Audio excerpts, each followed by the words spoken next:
Fantasy series are notorious for having so many cool secondary characters that they can sometimes overshadow the main ones. While Berserk doesn't have that problem, because Miura was an elite storyteller and artist, it does have dozens of gripping secondary characters, with this guy being head and shoulders above his competition. And we don't just say that because he's a sentient thundercloud. We say it because he fundamentally alters the trajectory of the world. Emperor Ganishka's introduction was similar to the debut of a menacing spirit from a horror story. Miura drip-fed his influence into the series, starting off with the Conviction arc, and by the time the Millennium Falcon Arc was in full swing, he was ready to make a full reveal. Once that happened, we couldn't keep our eyes off of his every move, because the Demon King was just so damn compelling. He lived the life that Griffith has dreamt of since he was a child, but instead of hiding his malevolent nature, he flaunted it for the world to see. In this video, we're gonna take a look at his life from the moment of his birth to the moment of his death, and beyond that as well. So grab your popcorn or strap in your seatbelts if you're on the road, because we're about to go on a journey.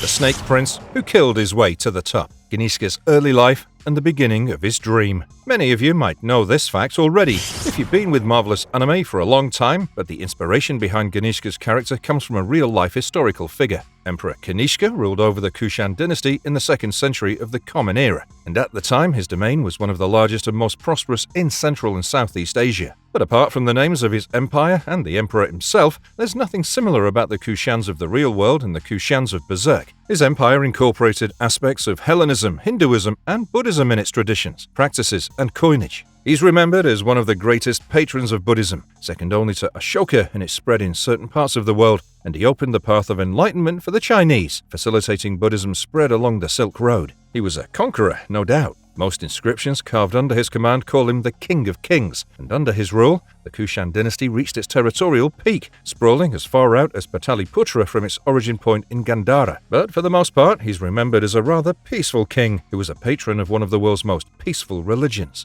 Miura's Kushan single out aspects from Ganishka's reign that are convenient for creating an effective manga villain, and he flips the great emperor's legacy on its head by turning him into a dread emperor that'd be a fitting antagonist for his story. He focused on one religion taking center stage as opposed to introducing a hodgepodge of mixed beliefs, and he settled on Hinduism for its inherent flexibility. Hinduism is a school of thought that doesn't outright categorize things as good and evil. There are demons in Hindu mythology that have received incredible boons from the gods for their reverence and faith. There are deities who are worse than demons when it comes down to it, because gods in Hinduism don't just create, they destroy as well. This ambiguity fits the world of Berserk like a glove, and Miura simply tilts it toward its more evil side. Now that we've given you the required context for understanding what we're about to spit, let's get straight into it. The life of the man we know as the dreadful Kushan Emperor Ganishka was always going to be dangerous, because he was the firstborn son of a king whose kingdom was in the middle of many others, all warring with each other to reign supreme. Politics is never a gathering of peaceful sheep that bleat their hearts away without harming one another. It's a den of vipers, where each politician feints, lurks, and bides their time until they find the most opportune moment to strike. And in Ganishka's case, the first serpent that tried to poison him was none other than his own mother. The Snake Prince was the heir to the throne of Kushan, but his mother preferred his younger brother to him. So when he was 6 years old, she poisoned Ganishka's cup and hoped that he'd die so her favorite could rule over him. At the same age where Gus was learning how to hold a sword, Ganishka had survived the first attempt on his life, while having to reconcile the fact that it was his mother who gave the order. Instead of keeling over and giving in, Ganishka survived, and he took his first life that same night when he killed his brother in revenge. When their mother found her favorite child murdered in his bed, she flung herself from a window, and at the age of 6, Ganishka had become a kinslayer twice over. On one hand, we must commend his political awareness, because he knew all this was happening to him because he was supposed to get the throne. But on the other hand, it's downright chilling that he was willing to take such a major step at such a young age. We're not saying that Ganishka should have done nothing. If he survived the first attempt, his mother was sure to try again, and who's to say he'd live through that? But the kind of resolve that's needed to kill your own brother and then not even shed a tear at the death of your birth giver is something only an inhuman person can possess. And perhaps that should have been our first hint that this guy would end up turning into an apostle. From that moment forward, Ganishka lived his life with an eye in the back of his head, because he knew that if his mother was capable of an attempt at his life, then the courtiers and politicians were never going to be friends of his. They'd sometimes show hostility toward him, other times throw affection at him. Through all that, their goal never wavered from trying to kill him. News spreads like wildfire in royal palaces, what with the sheer number of servants and guards. Ganishka had learnt how to hone his senses, his wits and his strength to the brink of insanity, because that's what was required to survive a den of vipers. he'd suss out and kill every last person that conspired against him, probably because he figured that was a part of his duty. As Crown Prince, and the only living one at that, if Ganishka died, so did his family line. His father had several concubines after his mother's death, but none could produce an official royal heir, and besides, the king was afraid of his own son. Once, after eliminating a group of conspirators, Ganishka reported his deeds to the king in the hope that his actions would be appreciated, or at the very least, validated. An assassination attempt on the life of a royal family member was a treasonous offense, and it guaranteed capital punishment if said member was the crown prince. Ganishka administered that punishment himself and thought that his father would approve of his actions. Instead, the eyes gazing down at him from the throne, seated behind two concubines, were filled with fear. Perhaps the king knew the truth about the death of his wife and his second child. Perhaps it was the openness with which his son admitted to murder that spooked him. Either way, his fear and mistrust were palpable enough for Ganishka to count him amongst his enemies. When Ganishka approached the age at which he could rule without regents, his father went on a royal visit. He arranged for an assassin to use a poisoned dart to drive his elephant insane, which threw the king off his saddle and to his death. The Snake Prince slit the assassin's throat to ensure nothing linked back to him, and thus did he become the Snake King. You might be wondering why we keep referring to Ganishka with this serpentine epithet. It isn't because of his venomous nature, though that certainly is a contributing factor. Neither is it because of his tumultuous childhood, where he had to fend off the viper's fangs to ensure his survival, although that too is a great point. It's because his family's crest was a five-headed king cobra, which in Hindu mythology is the form of the world serpent Sheshanaga. Sheshanaga is the king of all serpents, and he's kind of like the Atlas of Berserk, because he stabilizes all the planets of the universe by placing them on his many hoods. The number varies from 5 to 1 million, but they all serve the same purpose, keeping the earth balanced. Sheshanaga is said to dwell in the divine ocean, and is commonly depicted as being the bed for the Hindu god Vishnu, who's most often equated with the preservation of the universe. Sheshanaga might have a terrifying form, but he's one of the best, most good-natured snakes in Hinduism. It's the story of him supporting the cosmos on his hoods that likely inspired Miura to associate it with the Kushan dynasty, because there's nothing good about its approach to family, power, or life in general. Ganishka was responsible for the deaths of his father, mother, and brother, all because he thought that by ridding himself of enemies, he'll finally find peace. But becoming king made him realize how foolish that hope of his was, because his family weren't the only ones after his throne.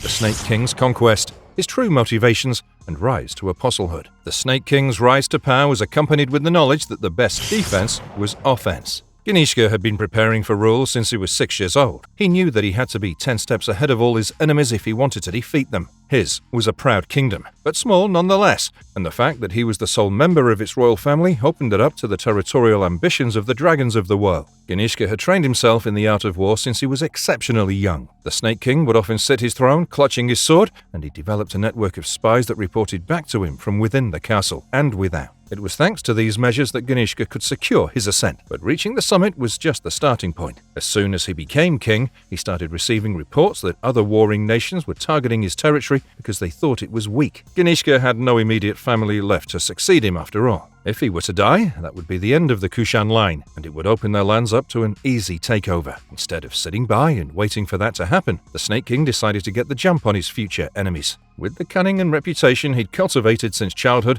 he set about conquering kingdom after kingdom, nation after nation, and soon he became a peerless dragon in his own right. Ganishka had lived his entire life in fear. Fear of losing his status, fear of losing his power, fear of losing his parents, fear of losing love, fear of losing his own life. His existence was a canvas painted with different shades of the same emotion, so he thought that by inspiring fear greater than his own, he'd be able to conquer everything, and eventually himself. It was around the time of this conquest that his war banner and general imagery shifted from a snake to an eye, which adorned everything from his war banners to his armor and even his throne. This eye was meant to represent the third eye, but not in the way that you might have heard of it. When someone tells us to open our third eye, we either think that they're crazy or they're asking us to think about things on a deeper level. The term third eye is often associated with enlightenment or unlocking higher levels of consciousness, but Miura uses it in its most extreme interpretation, which is destruction. This is an Easter egg for what ends up happening to Ganishka toward the end of the life. But in Hinduism, the most popular third eye is the one that belongs to Lord Shiva. And his third eye isn't merely a symbol of enlightenment and actualization, it's a source of destruction. Shiva only opens his third eye if he's extremely angry about something, and when he does, the fires that come out of it incinerate whatever's in its line of sight. Shiva's third eye is one of the reasons he's called the Destroyer, but where Shiva's destruction is focused on illusion and ignorance, so it can pave the path toward enlightenment. Ganishka's third eye only invites the former.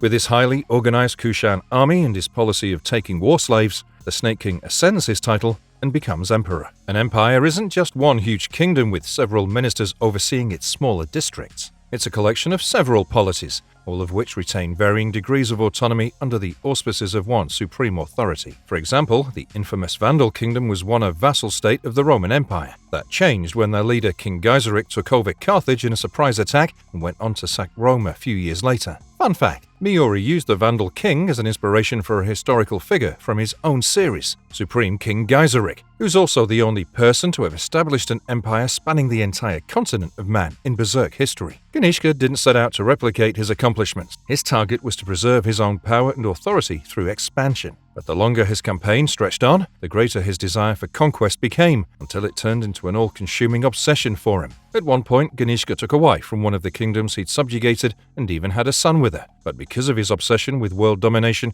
he never quite visited them or treated them with kindness. The Snake Emperor feared the idea of a mother and a child and becoming a father himself because of his childhood experiences. He always knew how to wage war to defend himself, but he'd never quite cracked the code on love. He kept it miles away from himself, because his life had taught him that darkness was the only truth of this world. People killed each other for personal gain. Family killed each other for personal gain. And so, out of the fear of perpetuating a cycle of hatred, he distanced himself. It's funny how fate works, because the same fear that Ganishka had growing up ended up being inherited by his son. The Kushan Emperor had spent decades piecing together his vast empire. He brought together lords and chiefs, ministers and kings, and united them under his thumb with the power of fear and oppression. He'd threaten houses with destruction if they didn't obey, kidnap and impregnate princesses, and do everything possible in order to consolidate his authority over any given territory. Eventually, he went on to conquer the entire Eastern world. But that cycle of fear that he was trying to escape caught up with him when he returned home after many years on the front lines, and was treated by his son the same way his mother and father treated him. At a royal banquet celebrating the reign of their supreme ruler, Ganishka's generals and courtiers were shocked to see their emperor foaming at the mouth. Like the time when he was 6 years old, Ganishka had ingested poison, only this time it was his son trying to kill him, not his mother. He realized this the moment he locked eyes with him, because the prince's eyes held the same fear and turbulence within them that Ganishka's eyes had always had. When the poison failed, like before, Ganishka's son ordered the castle guards to go after him, and perhaps it was because they feared their emperor so much that they obeyed without question. Ganishka was stabbed in the torso and abdomen by half a dozen spears, and this put him in a worse predicament than any battle ever could. Poisoned and mortally wounded, Ganishka's dream of painting over his fears with the blood of the world was dying with him, which is when he reached out to the one thing that could change his life for better or worse, a behelit. During his travels as a young king, Ganishka was presented with this strange stone artifact by a sadhu on a nameless road. That sadhu must have told him to use the stone when he was dying if he wanted to keep his dream alive, because the emperor reaches out for the behelit as though he already knows how it works. What follows is a song and dance routine we've seen quite a few times in Berserk, which is perhaps why Miura skipped elaborating on it. When Ganishka grabs the behelit, his blood, which carries his despair from his son's attempt at his life and his desire to keep living, activates the key and summons the God Hand. Ganishka accepts their offer of a second life as a demonic reincarnate, because it means that he can continue with his plans for world domination, and for a sacrifice, he offers up his son. Oftentimes, our parents end up treating us like crap, not because they're terrible people, but because they're afraid and they don't know any other way to express their fears. Ganishka clearly loved his son, because if he didn't, the boy wouldn't have been eligible for becoming a sacrifice. But his fear of family life and his immense ego as the Emperor of the East trumped that love, and made him give up the only part of him still keeping him tethered to humanity. With that gone, Ganishka could truly dedicate himself, mind, body and soul to the conquest of the world, and his newfound powers as an apostle gave him a major advantage in that regard. We've already addressed many of them across the couple of anatomy videos we did for his character, so you can check those out if you have the time, but we'll give you a brief summation regardless. Most apostles, when they're reincarnated, receive extremely durable bodies that regular human weapons can barely get through. Something as powerful as Guts' arm cannon or Dragon Slayer will be useful against them, but he's the only person in the world with that kind of equipment. When it comes to Ganishka, even Dragon Slayer falls short as a weapon, because where most apostles' bodies exist in the physical world, his does not. Ganishka's released state sees him project his ethereal body into a layer of the astral world that's far deeper than the interstice. Once he's in that layer, he can manipulate insane amounts of wind and water elementals to take on the form of a gigantic thundercloud. While he himself can't be touched, unless someone figures out the location of his luminous body and attacks it with a weapon capable of harming astral creatures, Ganishka can decimate his targets with multiple thunder strikes. his lightning is powerful enough to one-shot lower-level apostles, so human armies simply don't stand a chance against him. The sheer malleability of his released form allows him to use his own body for a number of military purposes, like surveillance, guard duty, espionage, and tracking the movements of his dispatched troops. With his offense and defense making him pretty much untouchable, Ganishka decided to fast-track his world conquest, and to that end, he enlisted the services of the same sadhu that handed him his behelit all those years ago, Daiba. The Dread Emperor appoints Daiba as his Paramarishi Senani,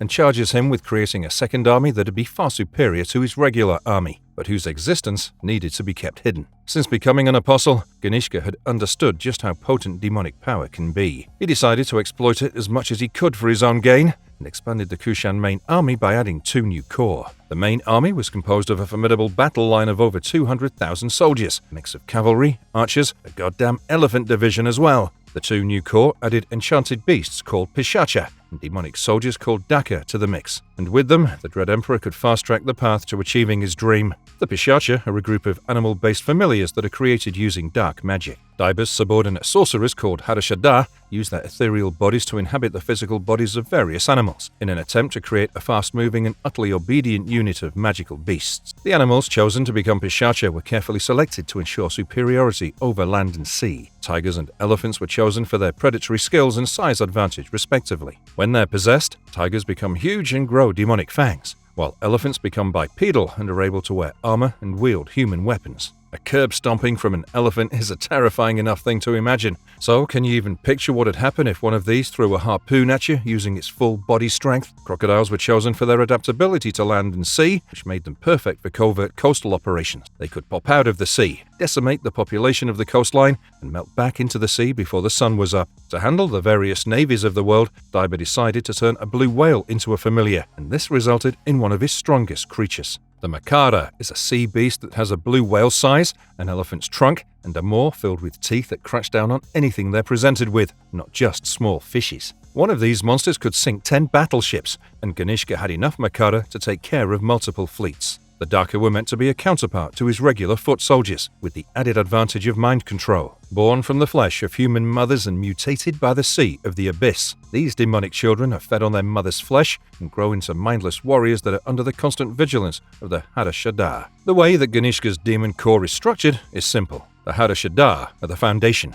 They cast the majority of the spells and control all of the Daka and Pishacha. All Harashada are implanted with a fraction of Ganishka's mist and under constant thought surveillance from Daiba, which ensures they stay in line. The Wizard General is the unit commander of the Demon Corps, so all Harashada movement goes through him first. And he also keeps a trump card hidden far out at sea with him at all times, the minor sea god Kundalini. In Hinduism, Kundalini is the name of a yogic practice that's said to unlock one's latent potential. This potential is often represented as a snake coiling at the base of a human spine, which inspired Miura's Kundalini, a sea serpent that can subdue enough undines to give it control over water roughly equivalent to the volume of a river. Humans are willful and insubordinate, and this is a fact Ganishka was keenly aware of since childhood. He'd unified dozens, if not hundreds, of warring nations and factions under his rule, and while he could keep them in line with fear, it would never give him control over their lives. A traditional war machine, even if it is self-replenishing, will take a lifetime to achieve his dream. But with the Daka and the Pishacha, Ganishka could make that happen in less than half a decade. During the day, the Kushan main army would employ traditional methods of warfare to crush the enemy's soul given their sheer numbers. At night, the Demon Corps would sneak into the targeted locations, cloaked by Ganishka's fog, and cull the herd, making a takeover all the more easier the next morning. Ganishka's human soldiers and generals wouldn't think too much of their rapid victories, because to men like them, maintaining their power and status was all that mattered. Using this round-the-clock strategy, Ganishka dominated the entire eastern half of the continent of man. Once that was done, he turned his demonic gaze westward, but what guided him wasn't just his dream, it was causality.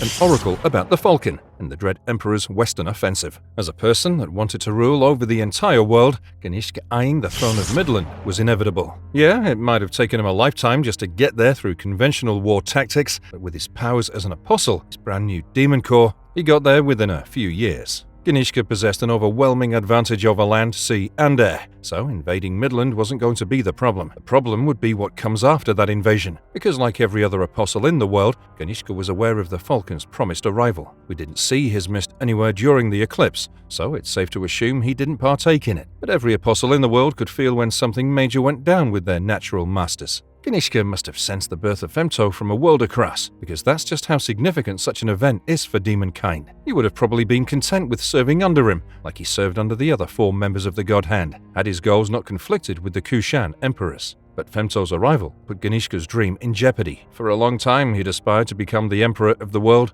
not because he wanted to make it a better place, but because he wanted to rule over its blood-stained corruption. To him, life was darkness, it was suffering and writhing, and people only survived because they kept taking from those weaker than them. Becoming an apostle had only intensified that feeling, and now what he wanted to take was the world itself, no matter the cost. But when Femto was born, it sent out an oracle to the world that the advent of its true king and savior was near, and this directly conflicted with Ganishka's interests. He knew that the Falcon was his natural superior, that he was supposed to be bowing down to the man in reverence, and that he was destined to change the world once he surfaced within it. But he was the mighty Kushan emperor whose conquest began long before he became a reincarnate. His massive ego wasn't about to let go of everything that he'd grasped with his bloody hands. So, despite knowing that it was against his inherent nature, Ganishka decides to challenge the Falcon. Consequences be damned. He doesn't know exactly how Griffith plans to change the world or defeat his infallible war machine, but he isn't going to wait around and find out. Ganishka is aware that Femto's incarnation will take place somewhere near Midland, and that capturing him will not be possible for just any regular army unit, because A, they didn't know Midland for crap, B, Griffith was a god hand. Soldiers had no chance in the face of an entity like that,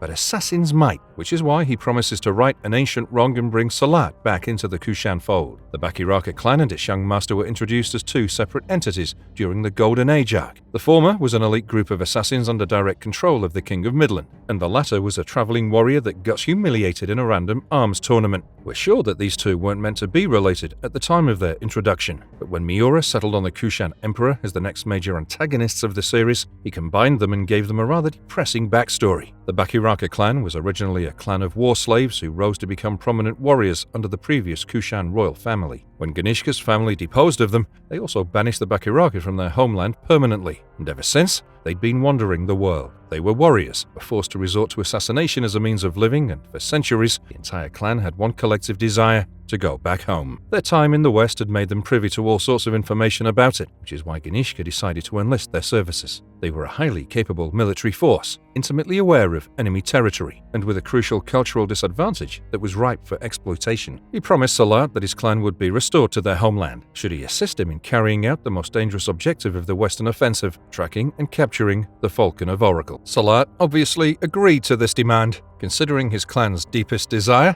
and his clansmen were turned into scouts for that purpose. Ganishka was keeping track of everything that was going down in Midland, so he knew that the king was on his deathbed. He moved his forces into position well in advance, anticipating it, and as soon as it occurred, his army descended on the capital of Midland. Ganishka's taking of Wyndham was disgustingly easy. With the king dead and the next in line being a young woman, there was no one who could organize the city's defenses in the face of the Kushan battle line. Ganishka turned opulent Wyndham into a demon city and started his occupation of Midland from its capital. The Dread Emperor rounded up every woman capable of bearing a child so they could birth more Daka soldiers for him. Every able-bodied man that refused to become a war slave, or any person that refused his rule in general, was killed and put on display as a warning to the rest of the citizens. The churches, the town squares, the crenellations, and even the statues were adorned with corpses. The whole city looked like a grim sacrificial altar, and Ganishka kept it blanketed in his mist at all times to cover his Pishacha, who prowled the streets and kept it free from resistance. He locked Princess Charlotte in the highest level of the Tower of Rebirth and placed gigantic statues of Kushan gods in the throne room, signaling the new rulers of this old land. The Dread Emperor sat in a throne fashioned in the form of the war goddess Durga, with facial elements of the death goddess Kali. The steps leading up to it were the skulls of his enemies. The hands of many of these idols were adorned with war offerings, sacrificed in their name. With the brutal symbols of his power firmly established in this new land, Ganishka sent out his forces to conquer the rest of the kingdom. While his human army used conventional warfare to besiege and conquer many Midland cities, his demon army formed the heart of his defense, and the Bakiraka clan were focused solely on locating and capturing the Falcon. The first 2 divisions achieved the expected results. Bakiraka clan's mission turned out to be a bust. They tracked Griffith all the way to St. Albion, survived the incarnation ceremony, and even managed to surround him in the immediate aftermath of his return. But their capture was thwarted by the appearance of Zod, and before they could regroup and try again, Griffith flew away with the Immortal One. Ganishka's armies were keeping the Western world tied down pretty efficiently, but the Bakiraka clan's failure was a massive blow to his stranglehold. He had subsumed much of Midland's main territory within his empire by the time Griffith's incarnation occurred, and was finishing up the Midland campaign to prepare for incursions into territories beyond. Only border castles and fiefs like Shet and Lumias remained unconquered, and under usual circumstances, his generals in their overwhelming numbers would have guaranteed victory. However, because Salat couldn't capture Griffith, it allowed him to organize a proper resistance force and begin the liberation of Midland. Shet was reclaimed first, and then Lumias, thanks to the many apostles that now followed the Falcon of Light. Salat was there for the former engagement, which is why when he returned to Wyndham to report on his failures, he offered no excuses. Ganishka expressed disappointment in him and had hoped that the tenacity upon which he gambled his clan's restoration would pay off in some fashion, but alas, it did not. He knew it couldn't be helped considering the Falcon's nature, which is why he simply reduced Salat's responsibilities instead of outright killing him. The Bakiraka were to track Griffith's movements and report back to Ganishka, who would have his main army take care of him. With this sideshow taken care of, the Dread Emperor geared up to meet the main challenge of that particular evening, Griffith's war demons. Shortly before Salat's arrival, Ganishka sensed multiple inhuman presences that didn't belong to his forces, lurking inside of Wyndham. The invasion of Midland had proven too easy for him. A kingless kingdom never survived war for too long, but spilling blood had lost the taste it once had. Ganishka kept Charlotte imprisoned and unharmed, not out of a sense of chivalry, but because he wanted her to espouse his lineage. He'd thought that her youth would provide him with entertainment, but when he saw that the knitting materials he gave her as a distraction had been used to make multiple portraits of his sworn, he changed his mind about sleeping with Charlotte. She was more used to him alive and unharmed, because it was clear to him that she was the Falcon's lover. With her in his grasp, he withheld the most important thing Griffith needed to gain legitimacy in this world, which is probably why he was so excited to test his vanguard. When the War Demon Lancers invaded Wyndham with Rakshas, Irvine and a few of his archers for support, Ganishka sent his human soldiers after them first. When they fell like leaves, he lured them into a retrenchment and made them face his Daka and Pishacha. He was wondering why Griffith had sent such a token force into the capital when he knew Ganishka was the strongest apostle in the world. He wondered if it was to gauge his power or assassinate him, because both options would make sense. None of Griffith's human soldiers were capable of killing one of his war demons, and Ganishka was an apostle without peer. If he had any hope of defeating the Dread Emperor, it'd be with apostles of his own, which seemed to be why they were here in the first place. The War Demon Lancers engaged the Daka and Pishacha, and Ganishka taunted them, charging them with breaking through the endless tide of demon soldiers and beasts and dealing him a proper blow. As he was saying this, Irvine was loading up an arrow to kill him, but Ganishka was 10 steps ahead, as always. He sensed this attack coming and assumed his release state to avoid consequences. He then proceeded to show the war demons what true power looked like by striking them with lightning and burning many of them to a crisp. The Dread Emperor ridicules the war demons for harboring so little evil within them that they would submit to Griffith like knaves, and orders them to surrender to him, seeing as they couldn't achieve their goals. They were far too few to put a sizable dent in his war machine, and trying to gauge his strength had just gotten many of them killed. Ganishka was sure that Locust was being cocky when he asked if he was sure about their defeat, and lets him know that his retort was futile, but in reality, he'd just been tricked. While he was too occupied playing at war, his enemy snatched his greatest political asset from underneath his eye, and thus began the unraveling of the Kushan Western offensive. Griffith used his war demons as a distraction to descend upon the Tower of Rebirth from the heavens and break Princess Charlotte out of her jail. Because Ganishka was so focused on his lancers, he never caught on to him. That's why the Dread Emperor was confused by Locust's sudden retreat, especially after retorting with fighting words. With the number of apostles he had in his squad, he should have been able to break through Ganishka's defenses. The Daka and Pishacha were considerably well populated, but they weren't endless, and the war demons were far stronger than them in every aspect. As he's trying to work out a reason for their retreat, Ganishka realizes what just happened and is infuriated by it. He'd wasted too much time in search of enjoyment. He should have just had Charlotte the first night he captured her, so that at least his ownership of Midland would be official. Now he'd lost the most important key to the kingdom, plus he was also losing out on territory. Yeah,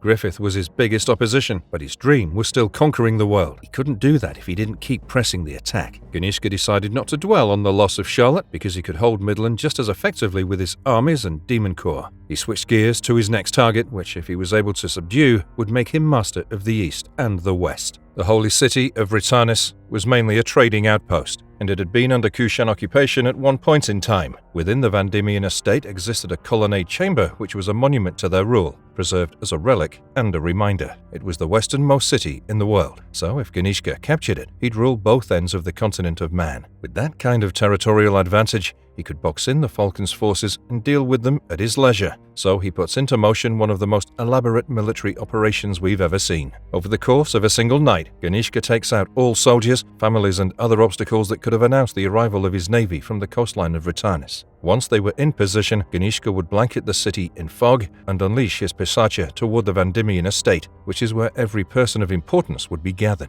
Once they'd killed and devoured all of his enemies, Ganishka would lay waste to the rest of the city, and then move in with the main army in the morning to recapture what was once theirs. If everything went according to plan, he'd be celebrating the birth of a second empire of man by the time the sun set the next day. But for all his foresight and careful planning, the Dread Emperor couldn't have anticipated that a massive sword would end up breaking the spokes of his wheel. Ganishka knew that Griffith might try and stop him, so he brought his full armada with him. He had his war galleys anchored just outside of Retarnis harbour, and all of his Makara were in attendance for this assault. Most of his Pisacha and Daka were present as well, with only a few left behind in Wyndham for its defense. His main army of over 200,000 men was on the march toward Retarnis, and would arrive the next morning. He even had Diber bring the Kundalini with him and keep it on standby, because he needed everything he had to make this plan work. What ruined it for him weren't the Falcon's beak and talons, but a lone, black swordsman. Ganishka sent his Tiger Pisacha into the Vandimian estate at the same time Guts was in there to rescue Foreigners,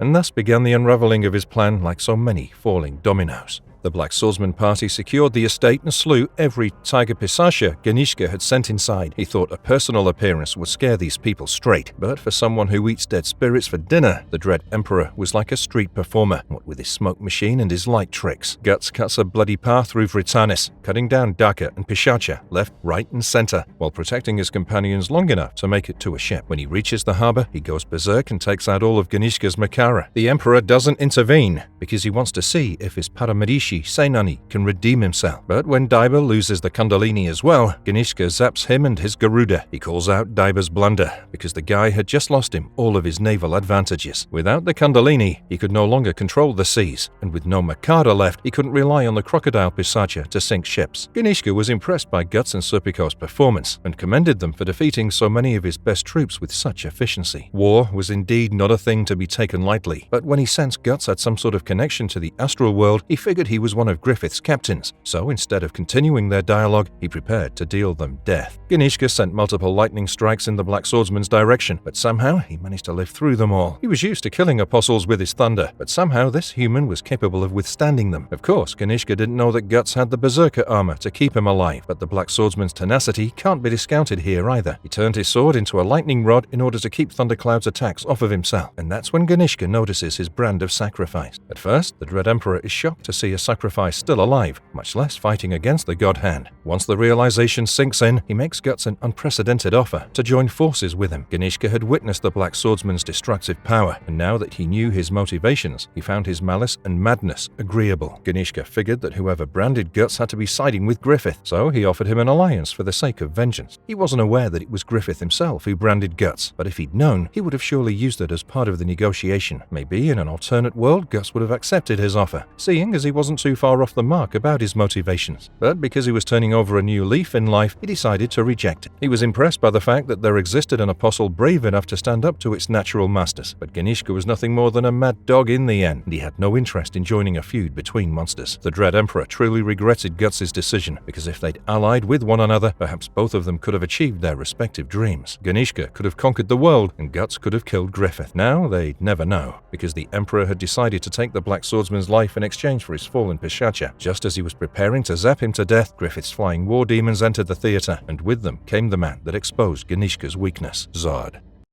Humiliation and horror. The moment Ganishka realized he couldn't beat Griffith. Like we told you guys near the top of the video, Emperor Ganishka's powers didn't let others harm him, because physical attacks would simply pass through his body. If a person wanted to truly defeat him, they had to attack his luminous body, or scatter his form with a gust of wind so strong that it breaks his hold over the undines and sylphs he subdues to become fog. Griffith's flying war demons attempted to use the second weakness, because A, they were unaware of the first, and B, they could only fight air with air. The war demons knew that that trying to attack Ganishka was useless, because like Irvine's arrows, they'd go straight through him. But if they managed to dissipate his released form, it would at least level out the playing field, if not give them the advantage entirely. Zod and his unit made several passes at Ganishka's body at full speed, trying to break it apart, but they couldn't generate nearly enough wind pressure, so it didn't work. What did work was Guts' Dragon Slayer, but that was pretty much a one-off deal. Causality had foretold that when the Immortal One reached the Holy Ground, he'd have the choice between fighting the weapon that once cut his flesh or making it his own. Considering the situation on hand, Zod chose the latter and cooperated with Guts as they took down the thundercloud apostle. Guts used Shirka's magical powers to find the precise location of Ganishka's luminous body and then run it through with his sword, which is potent enough to injure members of the God Hand. At first, nothing happened to the Emperor, while Guts and Zod crash-landed at the harbor, burnt to a near crisp. But then Ganishka's released form dissipated, and when his ethereal body returned to his real one, it also brought with the damage it had taken from Dragon Slayer, which manifested as a giant white scar across Ganishka's forehead. The Dread Emperor had just lost a battle to a human and an insect, despite being the greatest demon of them all. So when morning came, he was through sticking to intellectual strategies and careful planning. The fundamental rule of war was that the side with the greater numbers always won, and even after forming an alliance with every kingdom and nation that adhered to the Holy See, Britannis was still too undermanned to deal with the Kushan army. In all his years as an apostle, none had discovered both of his weaknesses in a single night, much less trying to exploit them and actually succeeding with one of them. His forehead still burned where Dragon Slayer had gone through it, so his orders for the battle with the Holy See alliance were simple: purge them. In the beginning, that's exactly how things played out. The Kushan decimated the defenders of Britannis, and even the castle walls weren't safe. The alliance was forced to draw up the portcullis and shut out many of their soldiers, leaving them at the mercy of a deadly cavalry charge. But then, one by one, things started going wrong. First, the generals on the front lines lost their heads to arrows, which caused many of the cavalry to fall into the moat that encircled Britannis. Then the elephants started going insane because a flying patch of black cloth was injecting them with drugs. This caused a stampede amongst the Kushan battle lines, and as they tried to regroup, they were surrounded on all three sides by the band of the Falcon. Griffith used a combination of war demons and human soldiers to isolate Ganishka's mobile palace, and that's when the Dread Emperor truly understood how screwed he was. Before this, he'd never met Griffith. He'd only been in the God Hand's presence once, that being when he became an apostle many years ago. Away from his master's body, he was able to boast about wanting to desecrate and defile God with his own hands without hesitation, because turns out, proximity makes all the difference. Now that he was a flight of steps away from the Falcon, Ganishka realized the folly of his ambition. His mere presence made him tremble, and when Griffith called his fear a natural instinct, Ganishka nearly lost his mind. A voice so refreshing that it soothed all the aches of the mind, and yet it induced a hunger and thirst in him so strong that Ganishka was sure he would give in to Griffith if he kept listening to him. When the God Hand reached out to touch his body, he unleashed his released state and tried to regain a semblance of control by pointing out the tactical flaw in the Falcon's approach. Even if he was the fifth angel, it was the height of folly to expose himself so nakedly in front of his greatest enemy. Ganishka was delighted because now he could incapacitate and sully Griffith's beauty personally, but even he knew those threats were empty. The Dread Emperor was overcompensating for his fear by making claims he couldn't live up to, and the war demons wanted to scatter him to the wind just for that. But Griffith made them stand down because he was going to take care of this situation himself. He used his spatial powers to collapse the roof of Ganishka's mobile palace, and once he had enough breathing room, he summoned a gust of wind powerful enough to blow the apostle's released form away. The Dread Emperor fell at Griffith's feet, and he was on his knees when he heard the most outrageous thing he'd heard all day. The Falcon wanted to delay their battle. Griffith claimed that they were at a stalemate, given the fact that his soldiers' swords wouldn't cut Ganishka's mist, but Ganishka would never be able to recover if he suffered a loss at this juncture. The wind wouldn't allow him to take on his released state once formed, but if he killed him here, which he could, it would only lead to chaos and confusion for everyone present. The Falcon proposed that they turn Wyndham into their battleground, and the Dread Emperor got back on his feet upon hearing that. He accepted Griffith's proposal and promised to meet him with the most wicked battle line the world had ever seen, and then did something the Kushan main army was utterly unaccustomed to seeing. He issued the signal to retreat. You can tell from the soldiers' reactions to those smoky clouds that they've never seen the retreat signal in their lives, and you can tell from Ganishka's breakdown that he'd never expected it would be this difficult or this humiliating to kill the Falcon. When he stood in front of Griffith, Ganishka instinctively knew that no matter how many hundreds of thousands of humans, Darka or Pishasha he threw at that thing, it wouldn't even lose a strand of hair. Conversely, just being in his presence was enough to leave Ganishka exhausted and in pieces. He couldn't even maintain his composure in front of Griffith, and that's because of their interconnected fates. An apostle, no matter how powerful it gets, is a servant to the God Hand from the day it's born till the day it dies. Beyond that, it joins the abyss and becomes yet another cell in the endless battery that generates the power of evil. No matter how hard they try to escape this servitude, it was encoded within their genes, and Ganishka learnt that the hard way. He couldn't stomach his failure in the face of an enemy he was going to sully and defile, but most of all, he can't understand the fear that all this induced within him. It reminded him of every single moment from his life that made him feel as powerful and helpless as he felt when his mother poisoned him, and that he couldn't have. Ganishka understood that if he wanted to beat God, he needed to get at God's level, and the only way he knew of reaching said level was by using Daiba's man-made behelit. He was aware that he was violating every taboo in the world by casting himself into the vessel, but he wasn't interested in Daiba's warnings and suggestions of testing it first. The Paramarishi Senani had disgraced himself with his performance against Guts, and besides, he wouldn't understand the humiliation and horror that Ganishka felt in Griffith's presence, because ultimately he was a human. To defeat a demon god, you need to become a demon god. So that's exactly what Ganishka does.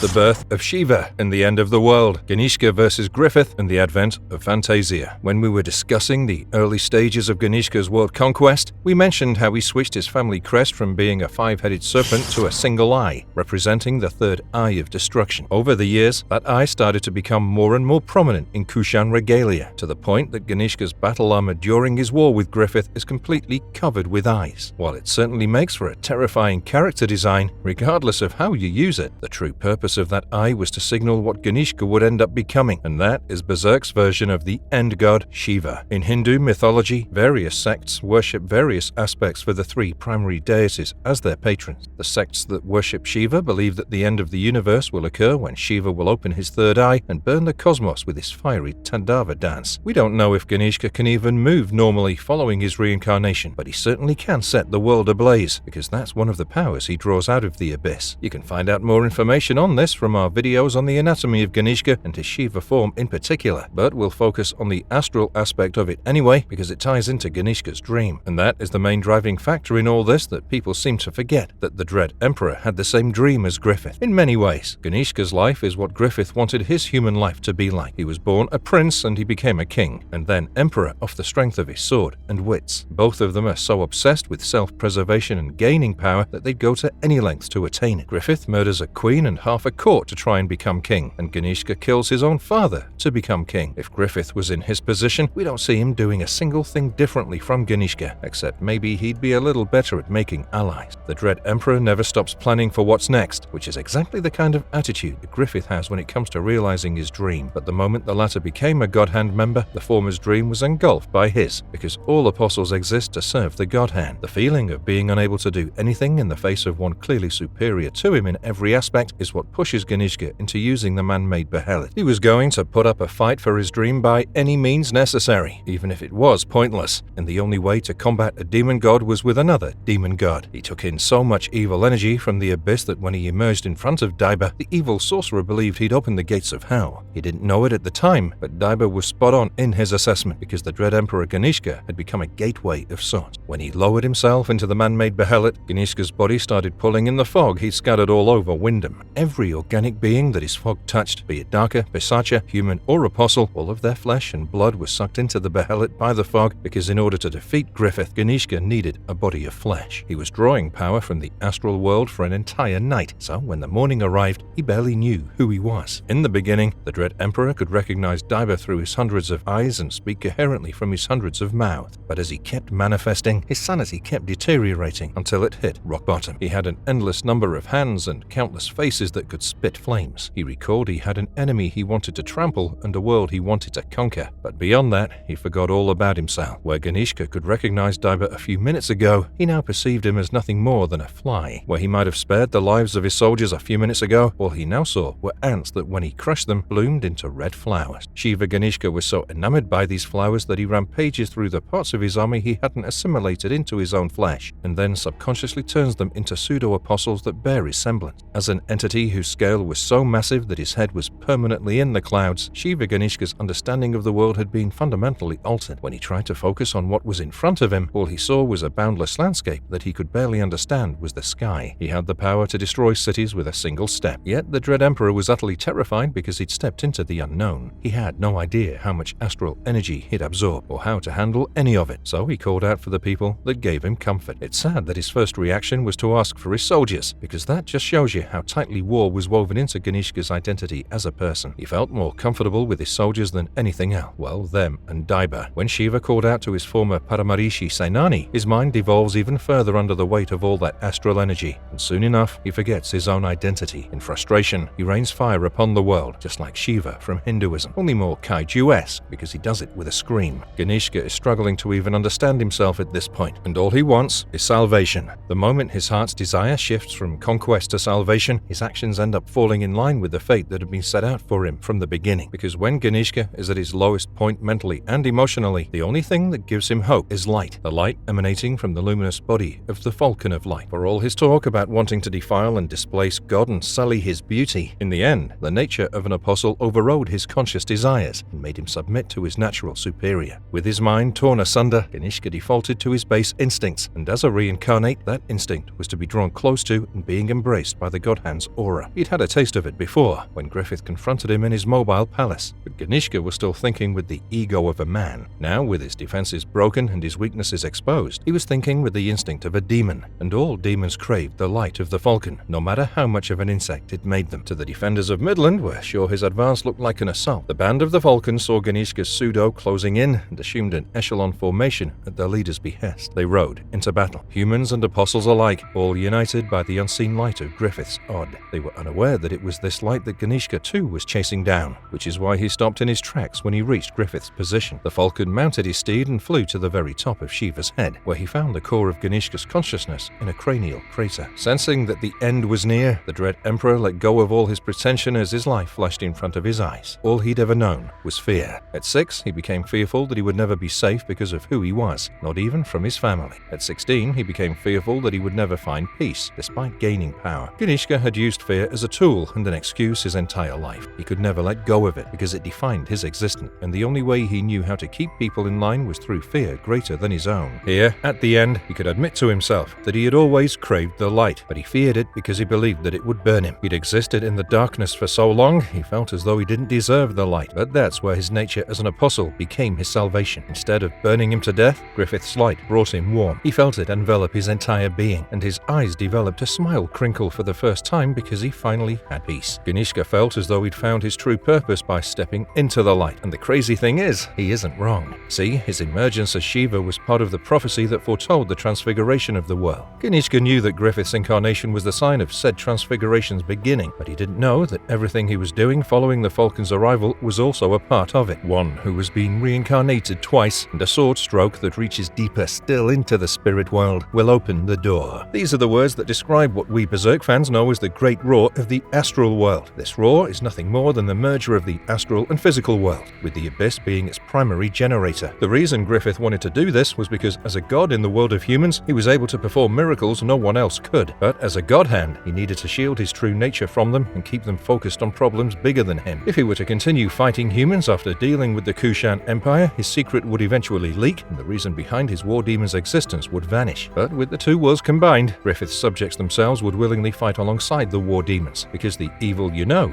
is better than the evil you don't. However, not just any lump of flesh would be capable of producing such a merger. In order to cause the Great Roar, what was needed was a body through which an enormous amount of abyssal energy was being circulated at all times. This body would then need to be sliced open with a sword stroke containing a similar yet more intense energy signature, which would finally complete the merger. While an apostle's body is powered by the abyss, thanks to the fissure in their hearts that links them to the vortex of souls, the amount of evil energy that it draws is negligible compared to the amount needed to cause a merger. However, if an apostle were to reincarnate twice, that would give their bodies enough evil energy to make said merger possible. Ganishka's idea of becoming a demon god to force his blood-smeared dream upon the world was a good one. It was planted in his head by the God-Hand, considering they needed him to do it. They'd been refused once already by the Slug Count, and this was pretty much their last shot. The spatial sword stroke they could rely on harnessing because of the nature of its wielder. After dealing with him for 1,000 years, the God-Hand knew Skull Knight would try to attack them at every temporal junction possible, so all Femto needed to do was bide his time. Once he had both ingredients in the palm of his hands, he caused the advent of Fantasia and took over Ganishka's dream right where he left it. He erected a massive capital city called Falconia, where Wyndham used to be, and started ruling over the humans in his realm as their god and savior. He set Falconia on the warpath by telling his people that all territory they conquered should be seen as the reclamation of living space for mankind, not just Midland, which was basically him selling a global conquest dressed up as a rescue mission. And in order to create his his own empire, the most crucial aspect of Griffith's new world was the corpse of Ganishka, which formed the foundation of his city. It's ironic that he never supported the Falcon's mission in life, but in death, he was one of his most treasured assets. When Ganishka died, his body turned into the world's spirit tree. This tree is a manifestation of the world tree that powers the astral world and connects all of its layers using the elf path and the dragon path. Most interstitial locations in the world of Berserk have a spirit tree in their center, because these trees are the root of all power. In the astral world, they all exist within a forest, and it's because of them that magic can be practiced by mages. The world's spirit tree is the greatest of these trees because it balances the two worlds upon its branches, and as long as it stands, Fantasia will continue to exist. This just goes to show you that even in death, apostles find no peace from the God Hand's purpose. But considering that's what they live for, we're sure they find it oddly gratifying. Ganishka sure did, based on the look he has on his face shortly before he becomes the world's brightest ent. It's beyond tragic that a great emperor like him was reduced to a whiny little child in the end, but considering Ganishka never quite escaped his 6-year-old self, we'd call it fitting. Marvelous verdict. Emperor Ganishka might have only made a couple dozen appearances in the manga itself, but his character lore is so rich and interesting that we had no choice but to dive deep into it. He's one of the best Berserk villains, and his entire life is proof of that. He lived in fear of fear, and yet free from fear. Yet in doing so, he betrayed his own dream, and that's as complicated a situation as we've ever seen. But we've spoken enough for one video. We want to hear from you guys now. Let us know your thoughts in the comments below. And don't forget to like, share, and subscribe if you haven't already. And never forget to keep struggling, my fellow strugglers.